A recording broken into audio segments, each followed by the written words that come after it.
You are tuned into another edition of Locked On Royals on the Locked On Podcast Network. As always, I am your host, Jack Johnson. You can follow me on Twitter at JohnnyJ_15. We've got some mailbag questions to answer to open up our show, followed by talking about these mental mistakes. They've been happening in the field. They've been happening on the base pass. Why is it continuing to be a problem for the Royals? And lastly, let's go over that trade proposal that Jim Bowden had yesterday. I think it's a bit lofty. But what should the Royals be looking for if Salvador Perez and Scott Barlow were on the trade table? We'll get into all that next, coming up on Locked On Royals. You are Locked On Royals, your daily Kansas City Royals podcast. Part of the Locked On Podcast Network, your team every day.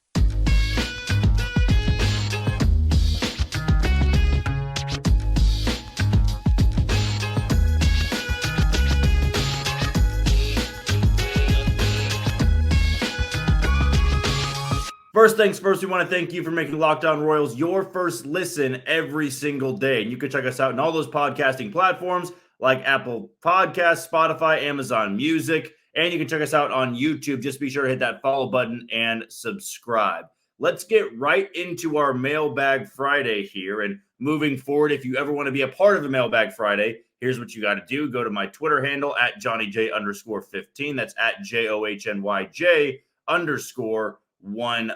You can just directly reply to the tweet that I usually put on Thursday. But if you don't want your question to be seen by my followers or just on the public side of Twitter, you can always direct message me. My messages are open, so you can ask me your questions there. Or you can always ask me on YouTube. I try my best to see all the YouTube comments, but if I miss it, I do apologize. I'll try to answer it in another episode or just directly to you on YouTube. But those are the ways you can reach me for a Mailbag Friday. So let's get right into it with Ronnie's question on Twitter. What are the Orioles doing different than the Royals? From 2015 to 2021, KC was about 50 games ahead of them, including a World Series championship. The last two seasons, Baltimore is 48 ahead of Kansas City. What are they doing differently?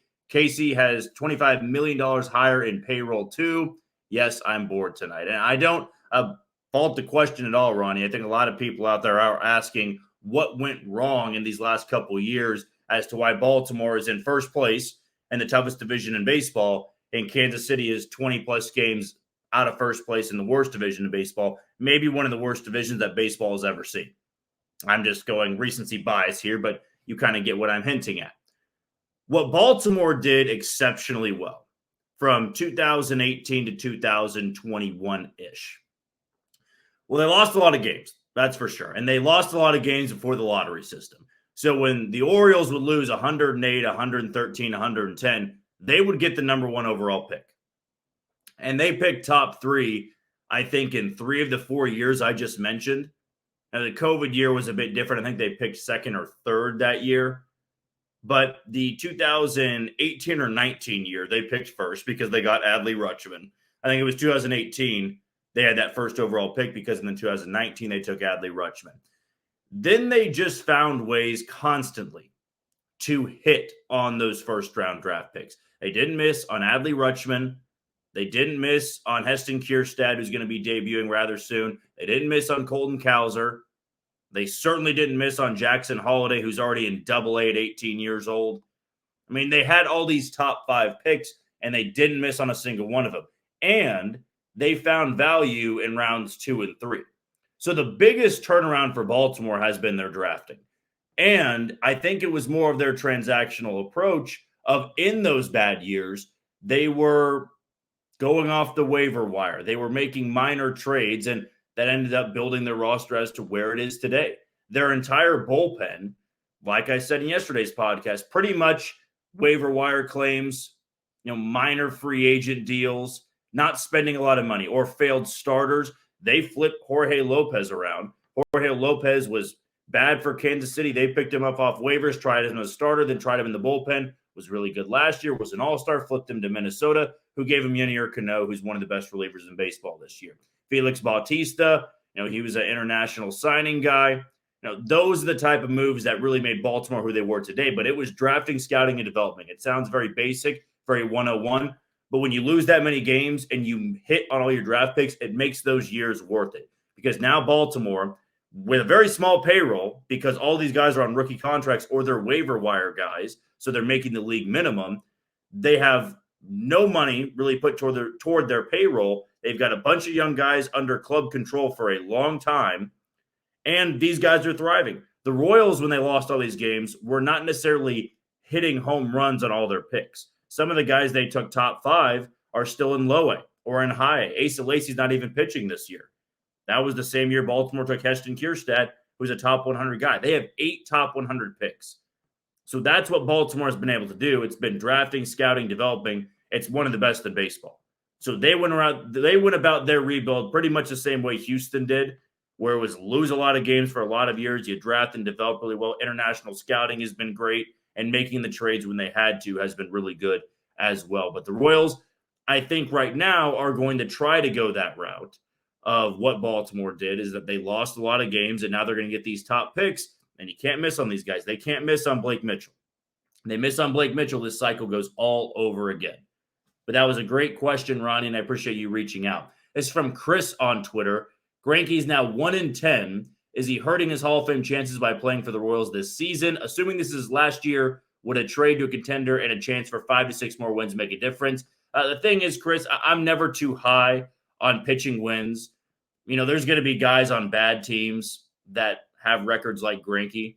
You're 1-10. And that's not necessarily a knock on Zach Greinke because the offense rarely scores for him when he's on the bump. I don't think this year hurts his Hall of Fame chances at all. I think Zach Greinke is still a shoo-in to be a Hall of Famer. He was great all the way up until basically this season. I thought he was fine last year on a really bad Royals team. This is different. I mean, this is a team that is more likely than not going to set the franchise record in losses. They may lose 110 plus. I can't really fault Zach for that. And no, I don't think the Royals are going to trade him. They've made it very clear that they want Zach to retire a Royal. They feel like they owe it to him in a good way. I know that some people have mixed feelings on Zach. If you're upset that he wanted out of Kansas City, how could you blame him back then? The Royals were going nowhere until they made that trade. And that trade got the Royals a World Series. But no, the Royals aren't going to trade him. And even if they did and he got more wins, it's not adding to his Hall of Fame resume. I don't think this year is going to be thought of much because look back at some great Hall of Fame pitchers. A lot of them had bad years in their last year because of age. You know, Father Time is undefeated. So appreciate the question, Chris, but I don't think Greinke's hurting his chances this year. This is from Spoons on Twitter. Should the Royals sign Trevor Bauer next year and do what they did with Chapman, take a guy with a troubled past, give him a new scenery and have him succeed and then trade him, or maybe be the ace? Here's the thing about Trevor Bauer. He still is a major league starter. I have had the chance to just watch from time to time his starts in Japan. He's still got the stuff. Yes, I would say the off-field stuff is still pretty fresh. But again, Aroldis Chapman had off-field stuff that was quickly forgot about when the Yankees put him back out there on the mound. I don't think the Royals are going to be the team to sign Trevor Bauer, though, because it feels like Major League Baseball's kind of outlawed him. I don't think, or exiled him, if you will. I don't think that a deal is going to be made for Trevor Bauer because at the end of the day, Trevor Bauer is not really fitting in with what the Royals want to do in the future. They signed Chapman because I think in their idea, Aroldis Chapman turning into a great back-end guy was an easier fix than bringing in Trevor Bauer, trying to fix him, try to, give him a shot in the rotation, give him a shot in the bullpen. I think he's still a big league starter, but I also think he's going to be wanting more than, let's say, a minor league deal or a one-year deal. Now, I don't know him personally. Maybe he just wants to get back over to the States and play in the big leagues because he's pitching really well right now in Japan. But I think baseball is still very much exiling him for what happened off the field. So I would say it's very unlikely. Now, if the Royals did it, it would be a couple months situation where they trade him in June or July. You're hoping you could get a good return, but I don't see the Royals acting on that. I know that you could say, well, it's not about character issues because they signed Aroldis Chapman. I think Aroldis Chapman was a guy they were scouting pretty heavily all off season, probably even a little bit before that they wanted to go out there and give him another chance. I don't think they're scouting Trevor Bauer very hard right now over in Japan. This question from Timothy. Timothy's actually got two here. Is 28-70 a real record? Like, I know I've watched it happen, but when you see a 28-70 written down, it doesn't seem possible. I'm assuming a team with all replacement level players would be like 10 games under. Yes, the record is really jaw-dropping, I would say. When you're 28-70, that's almost hard to do. It's almost like you have to force yourself to go 28-70. I think the Royals are better than 28-70. I know I've said this before, but you are what your record is. I think this team's probably 5 games better than what they really are. And I don't think they'd be pacing for the worst record in franchise history. But at the end of the day, it's because the rotation has been so inconsistent. The bullpen has been a complete and utter disaster. And this offense has been a severe problem. I mean, the amount of guys that took step backs, or multiple steps back. You talk about Michael Massey. Michael Massey's had a brutal year. Kyle Isbell has had a brutal year. I would say that Nick Prado of late has been brutal. MJ Melendez might be the poster child of this. An absolutely brutal year. Salvador Perez has missed double-digit games. You have guys like Bobby Witt Jr. who were slow to start the year. Now he's turning on of late, but been, I think, 0 of his last 12. Edward Olivares, he's been a liability out there in left field. The guys you signed, Franmil Reyes, it didn't work out. Matt Duffy's still on the team. So to me, I think it was a lot of guys taking step backs. There was nothing that they did really well this year. But that's the thing. I can't point to one thing that really improved, which is why they're 28-70. I know it looks weird on paper, but you are what your record says you are. Timothy also asked, so people have said the Royals are a 4A team/organization a lot over the last 20 years, but serious question here. How many AAA teams would have a better record than 28-70? I think half of the AA teams could do this. To put it simply, no AA or AAA team would have more than 20 wins at this point. I mean, the collection of guys you have is just, it's not enough to compete at the big league level. And I know we want to make jokes about the Royals. The Royals still have talented guys on this team. Like, if you're talking about random AA teams, they don't have Bobby Witt Jr., they don't have Michael Garcia, they don't have Salvador Perez, they don't have Scott Barlow, they don't have Carlos Hernandez, they don't have Drew Waters when he's hot. They usually have 18 to 24-year-old guys that have never seen guys throw as hard as 97, 98 with consistency. That's why you see guys come up from AAA, and sometimes they're just completely overmatched. So no AA or AAA team would have more than 20 wins right now. Jackson on Twitter asks, who is the Royals' second baseman in 2024? That's a good question. I'm not sure that Michael Massey is the fit. I can't really say with confidence anymore that Michael Massey is the fit.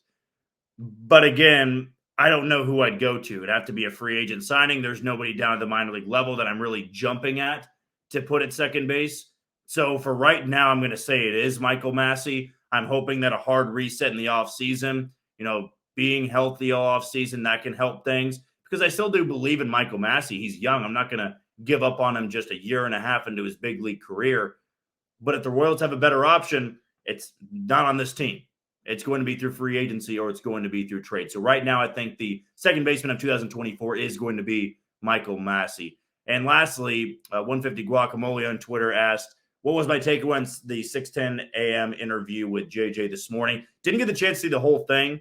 I will be honest that I think I didn't hear anything new that really caught my ear, that really jumped out to me. But I did think overall that JJ continues to say the right things of what you want to hear from a general manager or a president of baseball operations. That's the thing. Like, maybe it was because Dayton Moore was around long enough that eventually I grew tired of hearing the same old. But I always do enjoy listening JJ talk. It was a great interview. Love the questions that were asked. And you know what? I'm still on board of what JJ is doing so far. I can't say, just like with Matt Contreras with 97 games, I'm not going to overreact to what JJ has done so far with minimal talent, right? And the trades that he's making. I already think their oldest Chapman trade is looking to be pretty good with the initial returns. But let's wait and see what happens at the deadline. If he's more aggressive and he's a lot different than Dayton Moore, I'm sure he'll earn a lot of the respect of the fan base. So those are our mailbag questions for this Friday. You have any more, just shoot me a DM on Twitter, or you can comment on our YouTube page of Locked On Royals. Don't go anywhere, because when we come back, I do want to talk about these mental mistakes the Royals continue to happen. What is the problem? Why do they keep happening? And what's the fix for the Royals when they continue to make outs on the base pass and have miscommunication in the outfield. That's coming up next on Locked On Royals. You are tuned into Locked On Royals on the Locked On Podcast Network. I'm your host, Jack Johnson. Be sure to follow me on Twitter at JohnnyJ_15. That's at JOHNYJ_15. Before we go any further, let's give a shout out to today's sponsor in eBay Motors. For a championship team, it's all about making sure every player is a perfect fit. It's the same when it comes to your vehicle. Every part needs to fit just right. So the next time you need parts and accessories, head to eBay Motors. With eBay Guaranteed Fit, you can be sure every part you need fits right the first time around. Just add your ride to My Garage and look for the green check to know the part will fit or your money back. Because just like in sports, confidence is the name of the game when you shop on eBay Motors. And with over 122 million parts to choose from, you'll be back in the game in no time. After all, it's easy to bring home a win when the right parts are guaranteed. Get the right parts, the right fit, and the right prices on ebaymotors.com. Let's ride. eBay Guaranteed Fit, only available to U.S. customers. Eligible items only. Exclusions apply. As I'm watching the game yesterday, I really just took away one moment. In this 3-0 loss to Detroit, the Royals dropped 3 of 4 to that Tigers team. Now go to the Bronx and take on the Yankees for a 3-game set, which begins tonight, I believe, just after 5 o'clock. But it was Kyle Isbell. I think it was in the 6th or 7th inning, can't quite remember. But he hits a double down the line, and he tries to stretch that double into a triple, trailing by 3 with 1 out in that 6th or 7th inning. And he gets thrown out by probably a good 5 or 6 feet. And I'm never going to fault a player for hustling, and I think it's good to have players that continue to go 110, 120% when you're 42 games under 500. That's always a good sign that your manager has these players feeling inspired. There's also a difference between playing hard and just not having a high IQ in that moment, not having a high baseball IQ. And this is not the first time the Royals have made a dumb out on the base paths. You just have to go back a couple games in this series. MJ Melendez gets picked off third base for the first out of the inning. And that's the cardinal rule, the cardinal sin, getting picked off or thrown out at third base for the first or the final out of the inning. Never make the first or third out at third base. It's a big no-no in baseball. And the Royals are doing it just about better than anybody in baseball. And these are problems that separate a bad team from a horrific team. Bad teams will make those mental mistakes every once in a while, right? They'll have the drop pop up, the miscommunication, the looking at each other, or they'll get picked off, or they'll overslide a bag, something like that. I know I'm throwing in some random, guesses here. But to me, the mental mistakes have been so often. They have been reoccurring, and they've been a big issue for this team. There's been multiple times that, the outfielders converge. There's miscommunication. I remember the one in Miami between Melendez and Drew Waters. That can't happen. As Samad Taylor and Matt Beatty, second base and right field in Detroit, those can't happen for a big league team. When these are happening for a big league team, you are going to be, record-wise, the worst in the league, or second worst in the league because of Oakland. But even Oakland has not had moments like this. The Royals feel like every single series, they do something. They do something that you just scratch your head at and go, how are big leaguers doing this?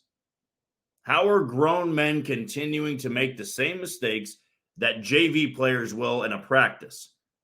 I think all of us that played baseball did those drills in high school or college. Maybe it was before that summer ball team where you did 27 outs, where your coach would give you a scenario. You had to have 27 outs. It was basically fielding a perfect game with no pressure because it's practice.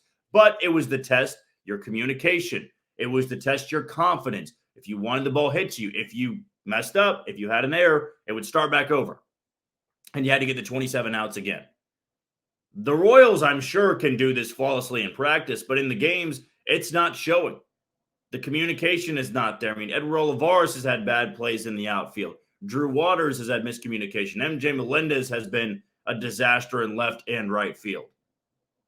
And you've had those mental errors. and they can't continue to happen moving forward. I know it sounds very basic to say here, but that to me is one of the fixes in making this team respectable. I really don't care about the record at this point. I know we touched on this in the mailbag questions. 28-70 is bad. Look, it's an eyesore, but I'm not getting too worked up about it anymore. What I will get worked up about is losing games when you have plays like that. Getting picked off third base. Trying to stretch a double into a triple when you're down by 3 with 1 out in the 6th inning. There's no true thought process, I think, that's going through this. I can live with errors. I can live with physical errors. If you get thrown out at second base, you're trying to steal, you get thrown out at second base, that's fine. That's a physical mistake. I wouldn't say mistake. Somebody got the best of you. You strike out, okay? That, to me, is a physical lapse. I don't want to call it a mistake because that happens in baseball. This series alone had a lot of them.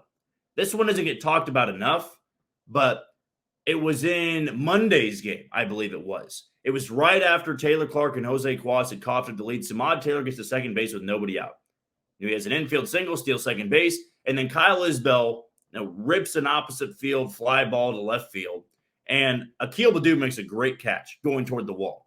But Samad Taylor is halfway between second and third, and he has to go back to second. I feel like every baseball coach has told players, when there's nobody out here at second base, you're tagging up. You're tagging up so you can get to third base, and then just contact gets you home if you're quick enough.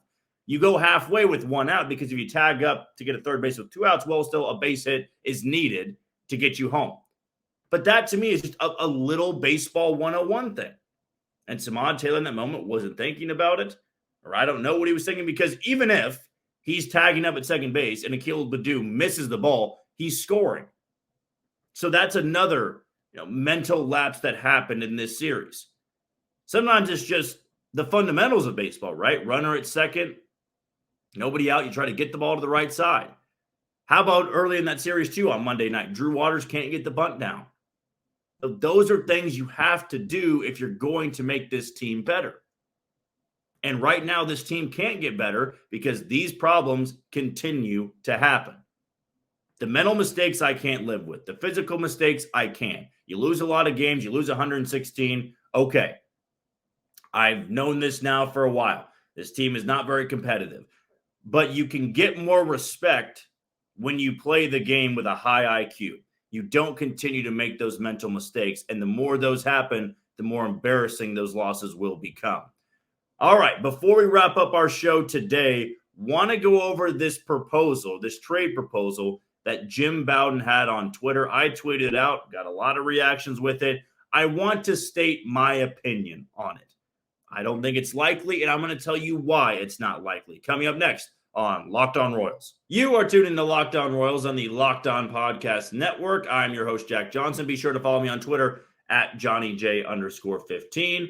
That's at JOHNYJ_15. Now, yesterday, Jim Bowden put out a trade proposal on which buyers should make moves and who they should be trading with.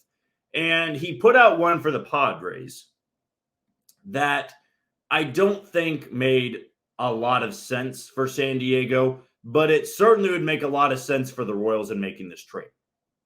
And I put out a tweet there yesterday, basically just summarizing what Bowden said. Now, Bowden believes the Royals could trade Scott Barlow and Salvador Perez for a top 100 prospect in San Diego system, Dylan Lesko, who's number 65 on that ranking. The Padres' number 10 prospect, their number 24 prospect, and Luis Campusano, who was a former top 100 prospect for 3 years. He's 24 years old now. He's a catcher for San Diego. So 4 guys, all top prospects. All would probably be, except for Campusano because he's already graduated, 3 of those guys would be in the top 5 in the Royals organization. Not even close. Top 10, locking that in, but top 5, I'd be pretty sure they would be. But Jim Bowden puts this out, and I don't really know how he got these players collected. In his mind, this felt like that would be an equal trade proposal. Now, Salvador Perez would fit in San Diego. They need a catcher right now badly. And it wouldn't hurt to throw Scott Barlow in as an extra sweetener there. But to me, Salvador Perez's trade value might not be lower, at least not in the last 5 years. I mean, he's missed games. He's been banged up with multiple things, had the eye procedure, had the hamstring strain. He had something earlier before the eye procedure. I'm blanking on it right now. He's been banged up over and over and over again. His hard hit percentage is the lowest it's been since 2017. His ISO is the lowest it's been since about 2017, 2018. His power is still there. I think Salvy's always going to have that power, but the numbers are declining a little bit this year, likely because there's not much protection in that lineup. But that return that Jim Bowden said would have to be Salvador Perez back in like 2021 when he had 48 home runs. And even then, that seems a bit steep. Like that would have to be 2021 Barlow, 2021 Salvador Perez to get that return. Scott Barlow is not going to get more, maybe a little bit more, now that I'm thinking about it, maybe a little bit more than Aroldis Chapman did because of the one extra year of control. Salvador Perez has a no trade rights, so he can veto any trade.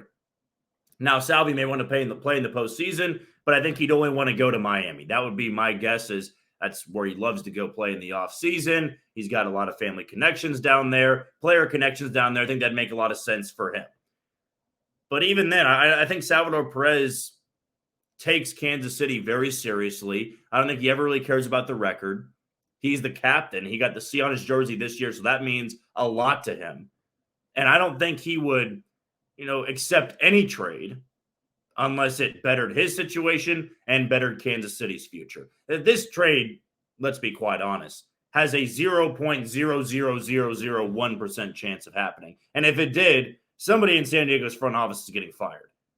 Because you don't give up that for Salvador Perez, his contract, Scott Barlow for the year he's had this year. I mean, both these guys are not having great years. Salvi was an all-star because the Royals had to send an all-star representative. And I get Salvador Perez as a Royals Hall of Famer, but San Diego's not acting on that. And I don't think J.J. Piccolo in that front office are taking any offers for Salvador Perez. They may be listening, but I don't think they're really taking them seriously. So if you saw my tweet out there, it wasn't to say that I'm all over this. All I was simply saying was, if San Diego in some world offered you that, you don't even have to consider accepting or denying that trade. It's full on accept. And then it comes down to, will Salvi accept the trade?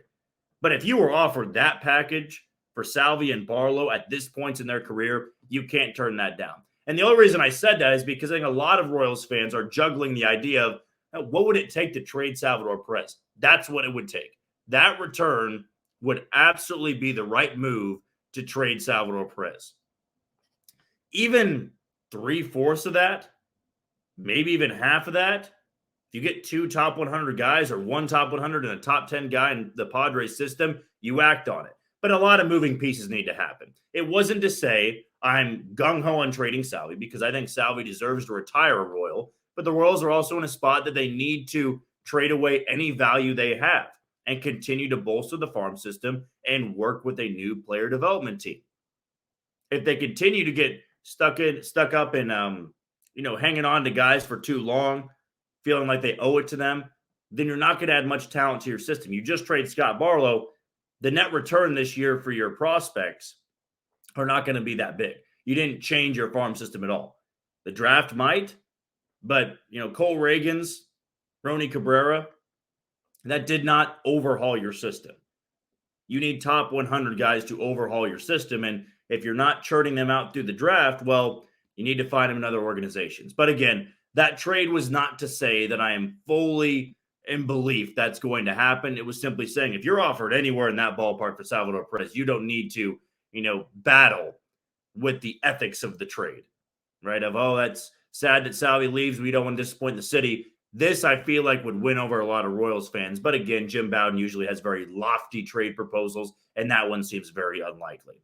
That'll do it for another episode of Locked On Royals on the Locked On Podcast Network. I've been your host, Jack Johnson. Follow me on Twitter at JohnnyJ_15. That'll do it for us this week. The Royals will be in the Bronx taking on the Yankees for a 3-game set, but we will be back on Monday with another edition of Locked On Royals on the Locked On Podcast Network. But until then, you take it easy, Kansas City.